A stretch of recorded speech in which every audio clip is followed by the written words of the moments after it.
Selamat pagi pemirsa Hidup Sehat. Bagaimana kabar Anda pagi ini?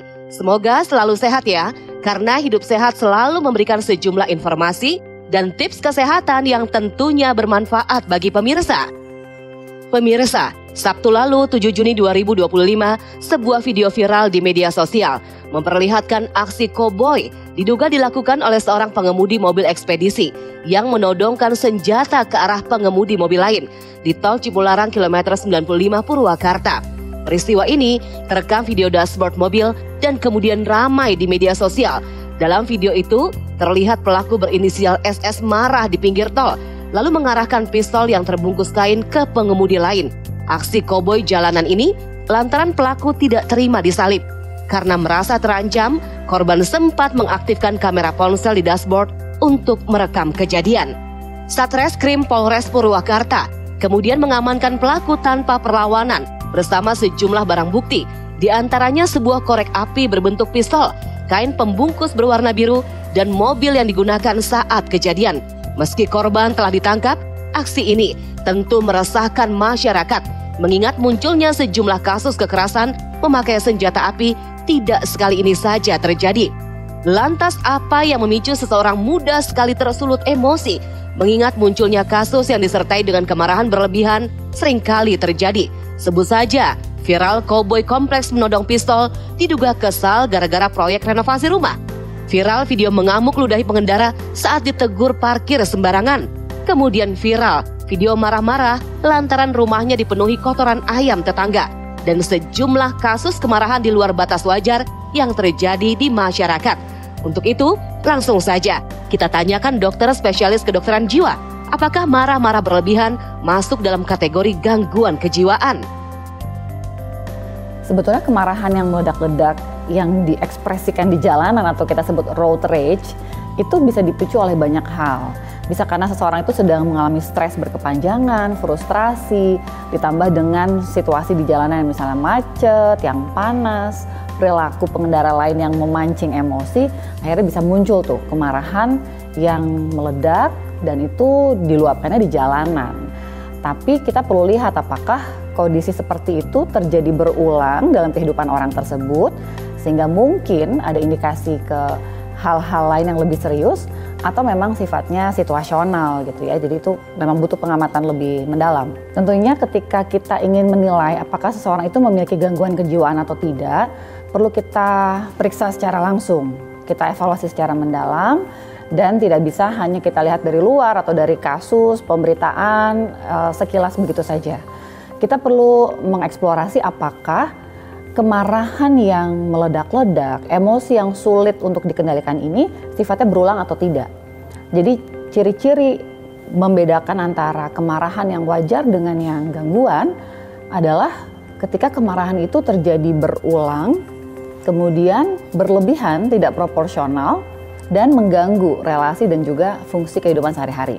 Nah, kita perlu lihat nih, apakah sudah berulang, sudah lebih dari proporsi yang semestinya, maksudnya kasusnya apa, tapi reaksi emosinya mungkin dengan agresi, kekerasan, dan juga apakah sampai mengganggu, membuat konflik dengan orang lain.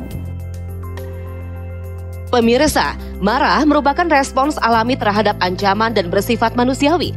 Semua manusia tentu pernah merasakannya, dan untuk beberapa kondisi, marah diperlukan untuk kesehatan mental. Namun kemarahan akan menjadi masalah bila tidak dapat dikendalikan atau dikenal juga dengan istilah anger issue. Jika terjadi, hal ini menyebabkan seseorang mengatakan atau melakukan hal-hal yang mungkin akan disesali, bahkan mengganggu kehidupan sosialnya. Lantas apa ya dok yang dimaksud dengan anger issue itu? Apa beda anger issue dengan kemarahan biasa yang sering terjadi pada seseorang? Sebetulnya kan marah itu adalah emosi yang wajar. Bahwa seseorang ketika diperlakukan tidak adil, ada pelanggaran dari batas seseorang gitu ya, dia bisa mengekspresikan kemarahannya. Namun ketika orang tersebut mengekspresikan kemarahan dengan meluap-luap, meledak-ledak gitu ya, dengan cara-cara yang tidak respectful terhadap orang lain, ya bisa dibilang mungkin ada indikasi dia punya anger issue. Tapi balik lagi kita perlu lihat ini pola kah, berulang kah, apakah di setiap situasi dia seperti itu gitu ya. Karena bisa saja itu kemarahan sesaat, siapapun bisa marah. Kita dalam kondisi stres, kondisi lapar, kondisi kurang tidur juga bisa marah. Namun ketika itu sampai diluapkan secara agresif dan mengganggu relasi, nah itu kita bisa mulai berpikir apakah dia punya anger issue nih orang ini. Pemirsa, ya, setiap manusia normal tentu pernah merasakan berbagai emosi dalam dirinya, salah satunya emosi marah. Kemarahan adalah respons alami dan naluriah terhadap ancaman. Beberapa kemarahan diperlukan untuk kelangsungan hidup manusia. Kemarahan menjadi masalah ketika seseorang mengalami kesulitan untuk mengelolanya, sehingga mengatakan atau melakukan hal-hal yang pada akhirnya disesali. Inilah yang disebut anger issue. Namun seperti apa ya dok gejala dari anger issue tersebut? Sebetulnya anger issue bukanlah suatu diagnosis. Anger issue adalah suatu problem, permasalahan di mana seseorang itu kesulitan mengendalikan emosi marah. Nah, orang yang punya anger issue itu bisa terjadi pada beberapa kondisi. Mungkin saja ada misalnya gangguan kepribadian. Orang dengan gangguan kepribadian antisosial, psikopat gitu ya, atau NPD, Narcissistic Personality Disorder. Mereka punya anger issue biasanya. Terus kemudian orang yang memang punya masalah atau gangguan mood. Contohnya orang dengan gangguan depresi, gangguan bipolar, dia bisa punya anger issue. Atau orang dengan gangguan pengendalian impuls, dia nggak bisa mengendalikan dorongan dirinya. Tapi ada juga orang yang memang punya masalah pengendalian emosi, tapi dia bukan gangguan jiwa. Sehingga kita perlu lihat secara keseluruhan ya. Kita tidak bisa melihat dari satu potret kehidupan seseorang nih ke capture nih, ke viralin nih gitu ya. Dia misalnya meludah saat berkelahi atau misalnya yang ini mengeluarkan senjata api. Kita nggak bisa capture hanya dari satu momen itu orang ini punya anger issue dan dia punya gangguan kejiwaan. Jadi memang harus kita lihat secara longitudinal, secara panjang kehidupan orang itu. Pemirsa, apakah Anda termasuk orang yang mudah marah? Nah, coba tanyakan ke beberapa orang terdekat. Jika jawabannya pemirsa termasuk orang yang suka marah, lebih baik segera belajar mengontrol emosi demi kesehatan. Mengingat marah yang berlebihan akan berdampak buruk terhadap kesehatan fisik dan mental. Lantas, apa saja ya dampak buruk bagi orang yang suka marah ya dok?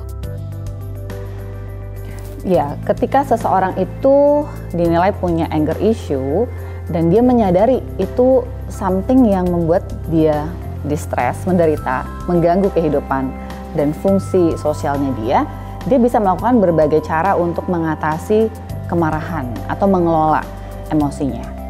Jadi ada orang yang memang akhirnya aware, sadar, ada tilikan nih. Kayaknya saya punya problem pengendalian emosi dan ini mengganggu relasi saya dengan rekan kerja, keluarga. So I need to deal with this.